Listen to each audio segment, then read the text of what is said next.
दोस्तों, इस वीडियो में हम आपके साथ जानकारी शेयर करेंगे इंडोनेशिया के C1 कैटेगरी वीज़ा को लेकर। वीज़ा आप खुद से अप्लाई कर सकते हैं और वीज़ा अप्लाई करते वक्त आपने किन बातों का ध्यान रखना है, इस वीडियो को आप लास्ट तक ज़रूर देखिए। वीडियो आपको अच्छी लगे तो आप लाइक और शेयर भी कर सकते हैं। इसके साथ ही अगर आपने चैनल को अभी तक सब्सक्राइब नहीं किया है तो प्लीज़ सब्सक्राइब कर लीजिए।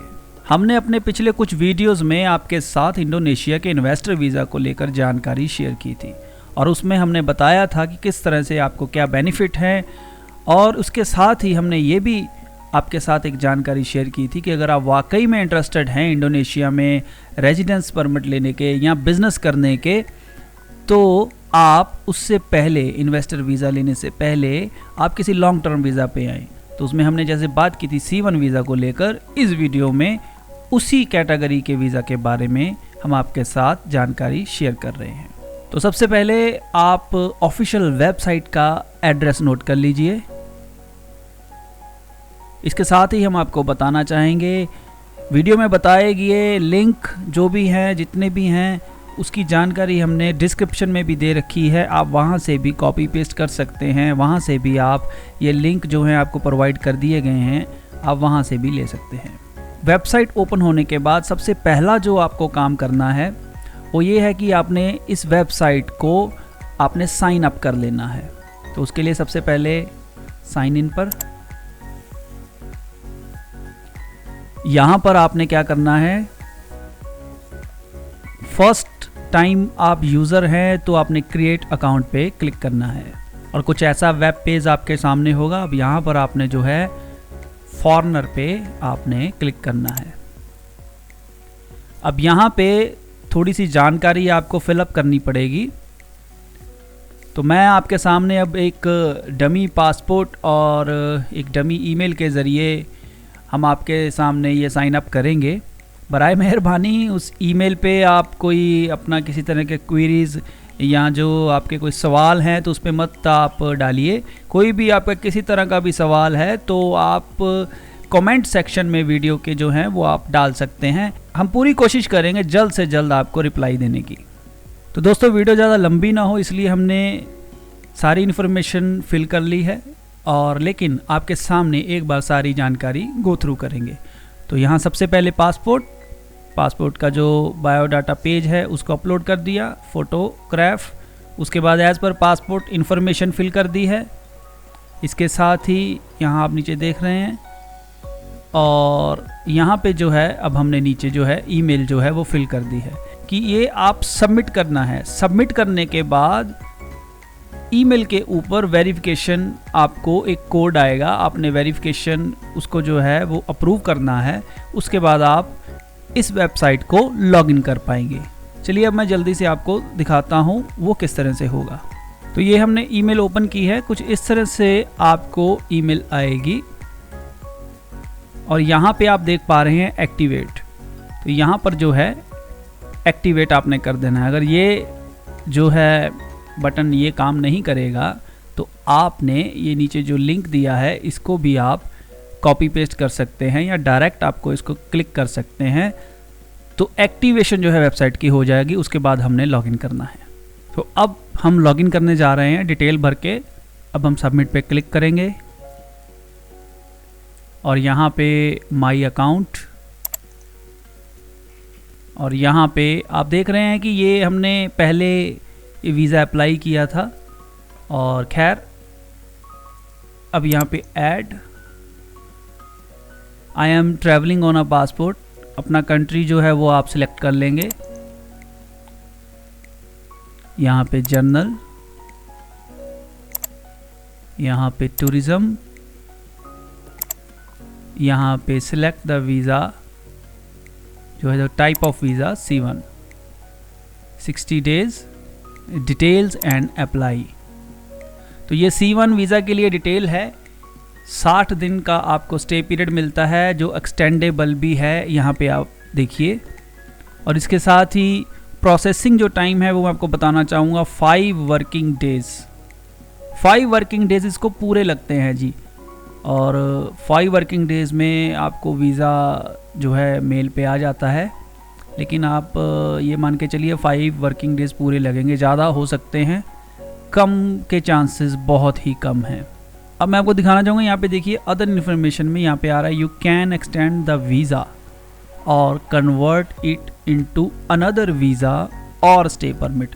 तो इसीलिए मैंने लास्ट वीडियोस में कहा है कि C1 वीज़ा लेकर आप आइए, आप वीज़ा ऑन अराइवल पर मत आइए, क्योंकि वीज़ा ऑन अराइवल पे आपको एक्सटेंशन तो पॉसिबल है, लेकिन जो आप कन्वर्ट करना चाहते हैं किसी अदर वीज़ा और स्टे परमिट में तो वो नहीं हो पाएगा।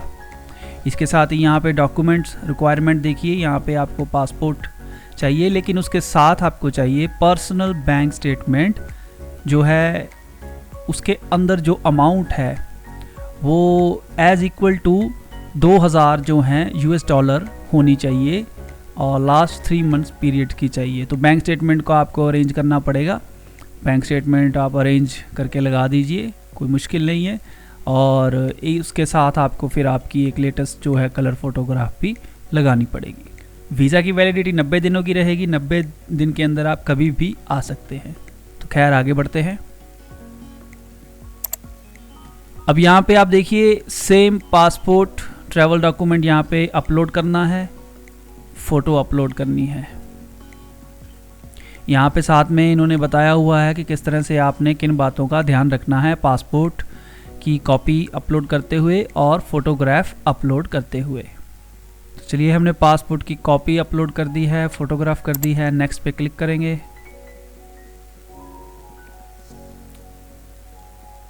और अब यहाँ नीचे जो है पर्सनल इन्फॉर्मेशन है, ये सारी फिलअप करनी है।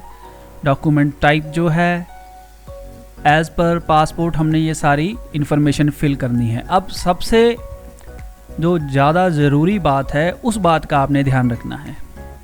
देखिए रेजिडेंस टाइप जो है यहाँ पे आप, स्वाभाविक सी बात है कि होटल का एड्रेस देंगे, ठीक है। तो होटल का एड्रेस यहाँ पे हमने देना है।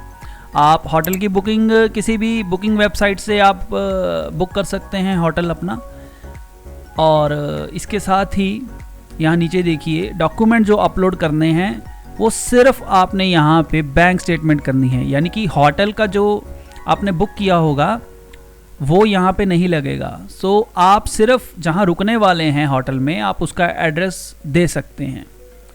अब एक बात का ध्यान रखिए जो आपके काम आने वाली है, बहुत से लोगों का ऐसा होता है, मैं पर्सनली आपको बताता हूँ, पर्सनली ट्रैवल करते वक्त किसी ने नहीं पूछा कि आपके पास कौन सी होटल बुकिंग है या सेम होटल बुकिंग है या नहीं।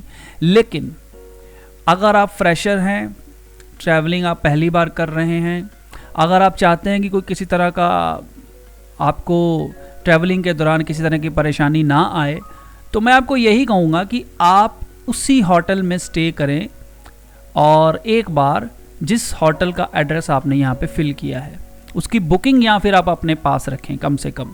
अगर आप स्टे नहीं भी करने वाले हैं तो बुकिंग अपने पास रखें।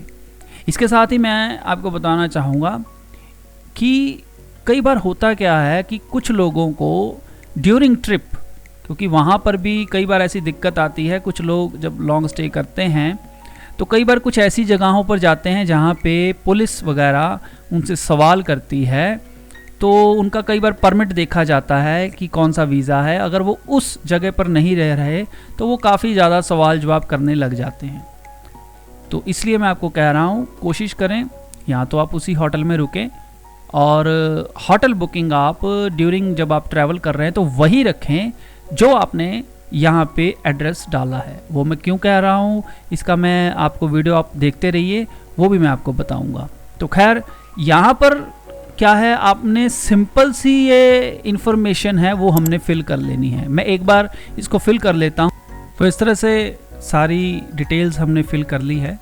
आपने एज़ पर पासपोर्ट यहाँ पे डिटेल फिल कर लेनी है और उसके साथ ही एड्रेस हमने ये यहाँ पे फिल कर दिया है। पोस्टल कोड जैसे ही डालेंगे तो ये जो कॉलम्स हैं 1 2 3 4 ये 5 कॉलम जो हैं वो खुद ब खुद फिल हो जाएंगे। इसके बाद पर्सनल बैंक स्टेटमेंट है वो हमने अपलोड करनी है और उसके बाद हमने नेक्स्ट पे क्लिक करना है और पेमेंट के लिए पेज ओपन हो जाएगा और पेमेंट हमने कर देनी है। पेमेंट की ऑप्शन आपके पास यहाँ पर आपने क्रेडिट कार्ड, डेबिट कार्ड जो है फॉरेन बैंक जो है वो आपने ऑप्शन लेनी है। ध्यान रखिएगा पेमेंट करने से पहले अगर आपका debit credit card international active नहीं है तो उसको आप एक्टिव कर लीजिए, नहीं तो आपकी पेमेंट डिक्लाइन हो सकती है। पेमेंट करने के बाद कुछ इस तरह से आपके सामने ईमेल आएगी, उसमें आपको पेमेंट कन्फर्मेशन की जो मेल होगी ये आप देख रहे हैं, ये एक मेल है और इसके साथ एक ईमेल और है। ये कुछ इस तरह से, thank you we have received your payment.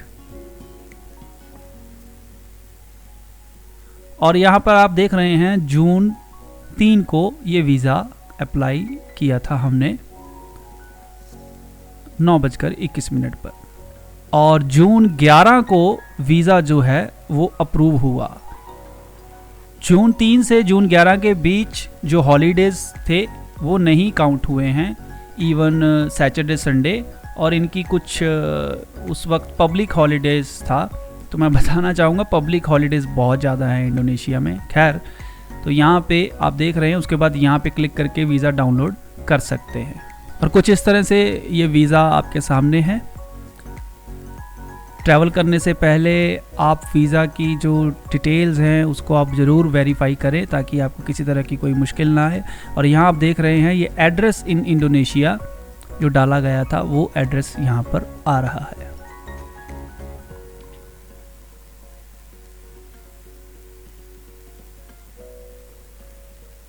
तो दोस्तों इस वीडियो में इतना ही। अगर आपको किसी भी तरह से इस वीडियो के दौरान आपका कोई क्वेश्चन है, कोई क्वेरी है, तो आप वीडियो में आप कमेंट कर सकते हैं। हम जल्द से जल्द उसका जवाब देने की कोशिश करेंगे।